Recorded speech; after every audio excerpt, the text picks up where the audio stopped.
अचार पराठा। बहू, नाश्ते का समय हो गया है, नाश्ता बना कि नहीं? क्या बनाया है नाश्ते में तुमने आज? जी माँ जी, नाश्ता तैयार हो गया है, मैं अभी नाश्ता डाइनिंग टेबल पर लगाती हूँ। तूने फिर से कहीं नाश पीटे पराठे तो नहीं बना दिए नाश्ते में? हाँ माँ जी, बनाया तो मैंने पराठा ही है, टेबल पर रख रही हूँ, आप लोग खा लेना, मैं निकल रही हूँ, मुझे लेट हो रहा है। इससे पहले कि सुमन की सास सुमन से कुछ और कह पाती, सुमन फटाफट पराठे का कैसरोल डाइनिंग टेबल पर रखकर ऑफिस के लिए निकल जाती है। सास बड़बड़ाते हुए कहती है, अरे हम तो तंग आ गए अपनी बहू से, हद होती है। सोमवार हो या रविवार, हफ्ते के 7 दिन सिर्फ पराठा पराठा पराठा। पराठे के अलावा और कोई नाश्ता घर में बनता ही नहीं। सही कह रही हो दादी आप। देखो ना, मेरे टिफिन में मम्मी ने फिर से पराठे और अचार रख दिया है।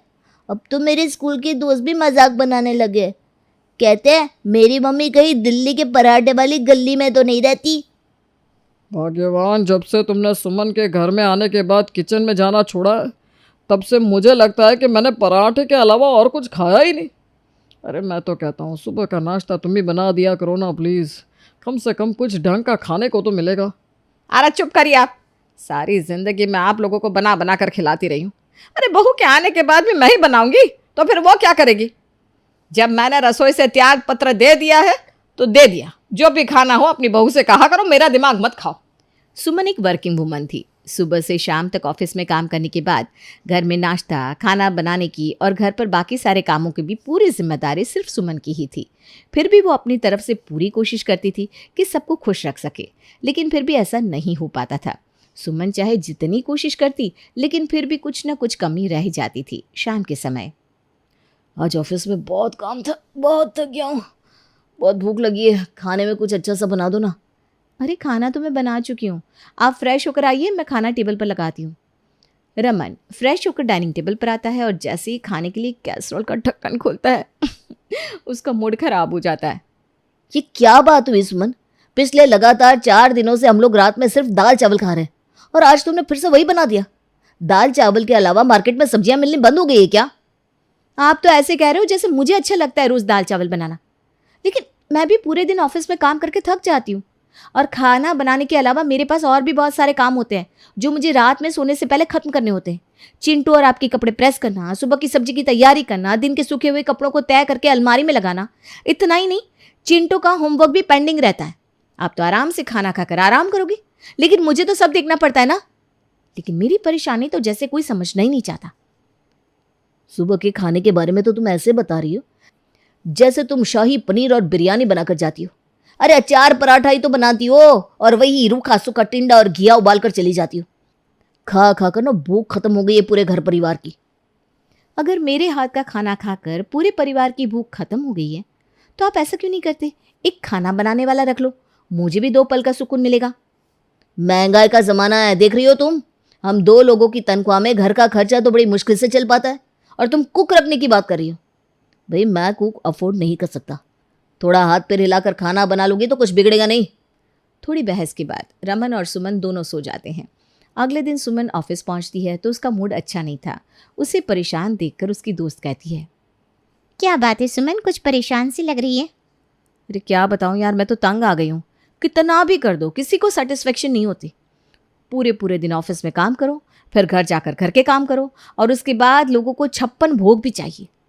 आखिर मैं भी तो इंसान ही हूँ, मेरी भी तो काम करने की एक लिमिट है। अगर ऐसी बात है कि तेरे घर वालों को सिर्फ खाना ही चाहिए तो तू नौकरी छोड़ दे। नौकरी के साथ तो तू सबको खुश नहीं रख पाएगी। हाँ रमीना तो सही कह रही है, मुझे लगता है अब ऐसा ही करना पड़ेगा। अगले दिन सुबह, चिंटू माँ जी बता दीजिए आप लोगों को नाश्ते में क्या क्या खाना है, मैं सबकी पसंद का ही नाश्ता बनाऊंगी। नाश्ते के समय टेबल पर, क्या बात है, आज सूरज पश्चिम से निकला है क्या? अरे भाग्यवान, मुझे तो विश्वास ही नहीं हो रहा। मेरी आंखों में तो पराठों का नक्शा छप गया है। मुझे तो पराठों के अलावा और कुछ दिखता ही नहीं। सच में यहाँ नाश्ते में छोले भटूरे ही है या भटूरे की जगह पराठे रखे हुए हैं? दादा आज तो मेरा भी दिन बन गया, मम्मी ने गजब ही कर दिया। मुझे नाश्ते में पास्ता मिला है, आज मैं भी अपने सारे दोस्तों को दिखा कर खाऊंगा। इसी तरह 3-4 दिन बीत जाते हैं और सास के ध्यान में आता है कि सुमन कई दिनों से ऑफिस नहीं जा रही, बस तीनों टाइम सबकी फरमाइश पूछ पूछ कर बढ़िया बढ़िया पकवान बनाकर खिला रही है। सुमन क्या बात है, 3-4 दिन हो गए तो ऑफिस क्यों नहीं जा रही? मम्मी जी, आप सबकी शिकायत थी ना कि आप लोगों को कुछ खाने को नहीं मिलता अच्छा वाला, तो इसी वजह से मैंने अपनी जॉब छोड़ दी है ताकि मैं आप सब लोगों को आपकी पसंद का खाना खिला सकूं। बहू तेरा दिमाग तो खराब नहीं हो गया?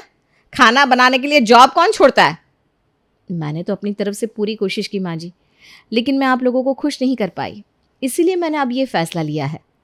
देखो चिंटू बेटा, अब मैंने जॉब छोड़ दी है और घर में पहले से ही बहुत ज़रूरी खर्चे हैं, तो इसलिए अब से तुम्हारा क्रिकेट और डांस क्लास जाना बंद। ट्यूशन की भी ज़रूरत नहीं है, सेल्फ स्टडी कर लो। ये आप क्या कह रही हो मम्मी? अगर मैं बाहर नहीं जाऊंगा तो पूरा दिन घर में क्या करूंगा? अब बेटा इसमें तो मैं कुछ भी नहीं कर सकती, पापा अकेले कमा रहे हैं ना, तो बजट भी तो देखना पड़ेगा। चिंटू रोता हुआ अपनी दादी के पास जाता है। दादी, मम्मा ने मेरे क्रिकेट और डांस क्लास दोनों बंद कर दी, कहती है ट्यूशन भी नहीं जाना, सेल्फ स्टडी करो। अब मैं तुझे क्या बताऊं चिंटू, सुमन बहू ने तो मेरी भी योगा क्लास बंद करवा दी। कहती हैं सिर्फ रमन की तनख्वाह से पूरे घर का खर्चा नहीं चल सकता। जब मैं जॉब करती थी तब की बात कुछ और थी, अब तो मुझे किटी से भी अपना नाम वापस लेने को कह दिया है बहू ने। शाम को जब रमन घर आता है तब उसकी माँ और बेटा चिंटू दोनों उसके सामने जाकर बैठ जाते हैं और अपनी अपनी परेशानियों के बारे में बताते हैं। देख रहा है बेटा बहू हमारे साथ ये सब क्या क्या कर रही है। हाँ पापा, मम्मा ने तो मुझे भी परेशान कर रखा है, कहती है अब से कोचिंग और डांस क्लास बंद। तो उसमें वो गलत क्या कर रही है? इसमें उसकी कोई गलती नहीं है, हम लोगों ने ही तो उसको ऐसा करने के लिए मजबूर किया। हमको ही अच्छा खाना खाना था और वो ऑफिस और घर का बोझ एक साथ नहीं उठा पा रही थी, इसलिए उसने जॉब छोड़ दी। अब अगर एक आदमी नौकरी छोड़ेगा तो खर्चों को तो कम करना ही पड़ेगा ना। सुमन इसी तरह रोज़ रोज़ खर्चे को कम करने के लिए घर में सारे सदस्यों को समझाती रहती है, जिससे सभी बहुत परेशान हो गए थे। एक दिन, अजी समझ में नहीं आ रहा अब मैं क्या करूं। पूरा पूरा दिन घर में बैठे रहो, पहले योगा क्लास के बहाने कॉलोनी के और लोगों से बातचीत तो होती थी, लेकिन अब तो पूरा दिन घर में ही बीत जाता है। तो इसमें तुम्हारा भी तो योगदान है। जब मैं तुमसे कहता था कि सुबह का नाश्ता तुम बना दिया करो, थोड़ी सी बहू के काम में मदद कर दिया करो, तब तो तुम्हें मेरी बात समझ में नहीं आती थी। अब इसमें भला मैं क्या कर सकता हूँ? उसका कहना भी सही है, एक आदमी के सैलरी में अगर पूरा घर चलाना है तो एक्स्ट्रा खर्चों को तो कट करना ही पड़ेगा। अब खाना पीना सब्जी राशन तो बंद नहीं हो सकता, इसलिए उसने तुम्हारी योगा क्लास, चिंटू के क्रिकेट और डांस क्लासेस बंद करवा दिया है। ठीक कहते हैं जी, हमने तो खुद ही अपने पैरों पर कुल्हाड़ी मारी है, अब बहू से क्या शिकायत करनी। बहू, हम लोगों ने बहुत खा लिया अपने मन का खाना, अब हमको ना अपने अचार पराठे की याद आ रही है। तुम ना छोड़ो ये सब पकवान और हमारे लिए नाश्ते में ये सब बनाना। नाश्ते में तो अचार पराठा ही बना दिया करो, हमें ना आदत से पड़ गई है। जो भी खा लो लेकिन मन का संतोष नहीं मिलता जब तक पराठे ना देख लें। तुम ऐसा करो, वापस जॉब ज्वाइन कर लो, और मैं हूँ ना, जब कुछ अलग खाने का मन होगा तो मैं बना दिया करूँगी। और बहू, मैं ना अपनी गलती को मानती हूँ, अब से घर के कामों में मैं तुम्हारी मदद कर दिया करूँगी।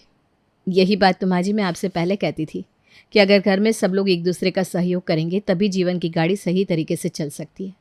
और मुझे कहीं नौकरी ढूंढने की ज़रूरत नहीं है, मैंने जॉब से रिज़ाइन नहीं किया है, मैंने वर्क फ्रॉम होम ले रखा है। और ये सब मेरा और मेरी सहेली रवीना का प्लान था, जिससे मैं आपको और परिवार के सभी लोगों को अपनी परेशानी समझा सकूं। शुक्र है राम जी का कि तूने नौकरी नहीं छोड़ी। देख बेटा, हम मानते हैं तेरी नौकरी के कारण ही ये घर इतने अच्छे से चल पा रहा है। अब जब तू मेरे बेटे की तरह घर के खर्चे में बराबर मदद कर रही है तो हमारा भी तो फ़र्ज़ बनता है ना कि हम घर के कामों में तेरी मदद करें। उस दिन के बाद सासू माँ सुमन की कामों में मदद करने लगती है और उनके घर में सब कुछ सामान्य हो जाता है। हाँ, ऐसा नहीं है कि अब अचार पराठा बनना बंद हो गया था, बस अब कोई शिकायत करने की हिम्मत नहीं करता। दिव्या की शादी राघव के साथ हुई थी। दिव्या और राघव एक दूसरे के साथ बहुत खुशी खुशी रहा करते थे। दिव्या एक मध्यम वर्गीय परिवार की लड़की थी, लेकिन दिव्या की सास अनीता जी का मायका काफी पैसे वाला था और अनीता जी अपने पैसे वाले मायके की वजह से काफी घमंड भी किया करती थी। एक दिन सुबह के वक्त, मम्मी जी मैं सोच रही थी अपने मायके जाकर आ जाती हूँ, बहुत दिन हो गए है ना। हाँ मम्मी, पूरा 1 साल हो गया है दिव्या को अपने घर गए, कुछ दिन रहेगी तो उसका मन बदल जाएगा। हाँ हाँ, क्यों नहीं बेटा, आराम से अपने मायके जाकर आओ। अरे भाई, लड़कियों को अपने मायके जाना भी चाहिए, वो भी तो तुम्हारा घर है, जरूर जाओ बेटा। ठीक है दिव्या, मैं 2 दिन बाद की टिकट करवा लेता हूँ, तुम्हें छोड़कर आ जाऊंगा। अरे तुम्हें जाने की क्या जरूरत है बेटा, बहू खुद भी तो जा सकती है ना, ट्रेन में बैठकर ही तो जाना है। लेकिन मम्मी अच्छा थोड़ी ना लगेगा, इतने दिनों बाद दिव्या अपने घर जाएगी, वो भी अकेले। अरे ठीक है ना बेटा, तुम क्यों अपनी छुट्टी खराब कर रहे हो बिना बात के। इन छुट्टियों को कभी इमरजेंसी के लिए बचा कर रखो, काम आएंगी। और बहू का क्या है, 2 दिन मायके जाकर वापस आ जाएगी। कोई बात नहीं राघव, मम्मी जी ठीक कह रही हैं, बेकार में ही मुझे लाने छोड़ने में आपकी छुट्टियां खराब हो जाएंगी। वैसे बहू, तुम्हारा भाई भी तो तुम्हें लेने आ सकता है। शादी के बाद तो बेटियों को लेने अक्सर उनके भाई ही आते हैं। तुम्हारी मम्मी ने नहीं बताया तुम्हें? कोई बात नहीं मम्मी जी, अभी आप ही ने तो कहा ना कि मैं अकेले जा सकती हूँ, तो मैं अकेले चली जाऊंगी। अरे बहू, कहीं ऐसा तो नहीं ना कि किराए के पैसों की वजह से तुम्हारा भाई तुम्हें लेने नहीं आ रहा। तुम्हारे मायके वाले सोच रहे होंगे कि बिना बात का खर्चा जो हो जाएगा उनका। मम्मी, आप दिव्या से ऐसे क्यों कह रही हैं? अरे तो इसमें गलत क्या कह रही हूँ भाई, पैसों की चिंता सबको होती है। नहीं नहीं मम्मी, ऐसी कोई बात नहीं है।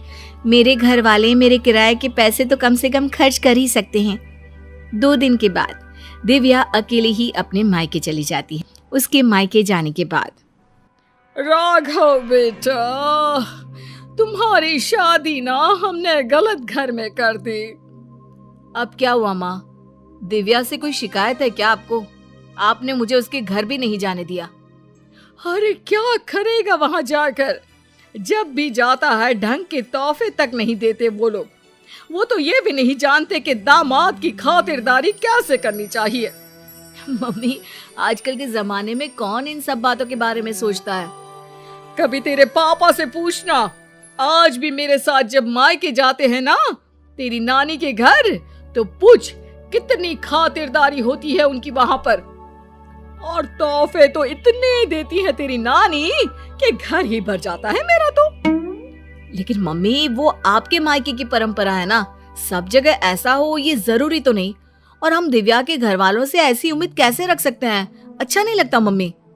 ओफो, आजकल के लड़के ना शादी होते ही अपने पत्नी के साइड लेना शुरू कर देते हैं। अब देखना, आएगी तुम्हारी पत्नी खाली हाथ अपने मायके से। कुछ दिनों के बाद दिव्या अपने मायके से लौट कर आती है और वो अपनी मम्मी के दिए हुए गिफ्ट अपनी सास अनीता जी को दिखाती है। मम्मी जी ये देखिए, मेरी मम्मी ने मुझे साड़ी दी है, राघव के लिए शर्ट और आपके लिए भी एक साड़ी भेजी है। बस और कुछ नहीं रखा तुम्हारी मम्मी ने? अरे इतने दिनों के बाद मायके गई थी। मुझे तो लगा भाई अपने मायके से ढेर सारी चीज मिलेगी तुम्हें। ऐसी बात नहीं है मम्मी जी, वो लोग तो मुझे बहुत सारी चीजें देने की कोशिश कर रहे थे, लेकिन मुझे ये सब अच्छा नहीं लगता। हाँ मम्मी, मैंने ही दिव्या से मना किया था, बिना बात के किसी से चीज लेना अच्छी बात नहीं है। तुम्हारी नानी होती ना बेटा तो मुझे कभी इस तरह नहीं आने देती। मेरे मायके की तो बात पूछो ही मत, जब भी जाती हूँ इतने सारे गिफ्ट मिलते हैं, क्या बताऊं। बस मुझे तो कभी कुछ खरीदने की नौबत ही नहीं आई। कभी कोई साड़ी, कभी कोई सामान मैंने खुद के हाथों से इतने सालों में नहीं खरीदा। सब कुछ तुम्हारी नानी ने दिया है मुझे। मम्मी, अब वक्त बदल गया है, वो आपका मायका है, दिव्या का परिवार पूरी तरह से अलग है। हाँ मम्मी जी, और वैसे भी सबका परिवार एक जैसा नहीं होता ना, और मुझे मेरे परिवार से कोई शिकायत भी नहीं है। कुछ दिनों के बाद अनीता जी अपने मायके जाती है और जब वहां से लौट कर आती है तो बैग भर भर के गिफ्ट लेकर आती हैं। देखो बहू, इसे कहते हैं मायके से आना। अरे भाई, इतना सामान हो गया था कि क्या बताऊं। अरे वाह मम्मी जी, ये तो बहुत अच्छी बात है, आपको इतनी सारी चीजें मिली हैं। वही तो, और एक तुम्हारे मायके वाले हैं, ठीक से मिठाई भी नहीं भेज सकते बेटी के ससुराल वालों के लिए। मम्मी जी, आप ऐसा क्यों कह रही हैं? देखो तो सही बहू, मेरी माँ ने पूरे 5 डब्बे रखे मिठाई के। इसे कहते हैं बेटी को विदा करना। तुम्हारी तरह नहीं खाली हाथ भिजवा दिया। बस करिए मम्मी, दिव्या आपकी बहू है, आप उससे इस तरह बात करेंगी तो वो क्या समझेगी? राघव के बार बार समझाने पर भी अनीता जी पर कोई असर नहीं होता। और वो कभी भी दिव्या को उसके मायके के लिए भला बुरा सुनाती ही रहती है। एक बार अनीता जी की तबीयत बहुत खराब हो जाती है। मम्मी जी देखिए, आपको बिस्तर से उठने की कोई जरूरत नहीं है, आप आराम कीजिए, आपको जो भी चाहिएगा मैं लाकर दे दूंगी। हाँ हाँ ठीक है, देखो तुमसे जो हो रहा है वो कर दो, बाकी मैंने अपने भाई को फ़ोन कर दिया है। मेरे भाई और भाभी आ जाएंगे मेरे मायके से मेरा ख्याल रखने के लिए। मम्मी आप ऐसा मत कहिए ना, दिव्या आपकी बहू है, वही ख्याल रखेगी आपका। मामा और मामी कितने दिन आपका ख्याल रख लेंगे। ऐसा कुछ नहीं है, मैंने कहा ना, मेरे मायके वालों को बड़ा प्यार है मुझसे, एक फ़ोन करूंगी और दौड़े चले आएंगे। पूरा 1 सप्ताह बीत जाता है, लेकिन अनीता जी के मायके से कोई नहीं आता और दिव्या दिन रात अनीता जी की सेवा करके उनकी तबीयत ठीक कर लेती है। तबीयत ठीक होने के बाद, दिव्या बहू जरा यहाँ तो आना मेरे पास। क्या हुआ मम्मी जी, आप ठीक है ना? आपको किसी चीज की जरूरत तो नहीं है? बहू मुझे माफ कर दो, मैं हमेशा अपने मायके का घमंड करके तुम्हें उल्टा सीधा सुनाती रही, लेकिन फिर भी तुमने मेरी इतनी सेवा की। मम्मी मैं आपसे कहता था ना, अगर आप अपनी बहू से प्यार से पेश आएंगे तो वो आपका बहुत ख्याल रखेगी और वही जिंदगी भर आपके काम आने वाली हैं। लेकिन मैंने तो अपनी बहू को हमेशा ताने मारे और फिर भी उसने मेरा इतना ख्याल रखा। मुझे माफ कर दोगी ना दिव्या?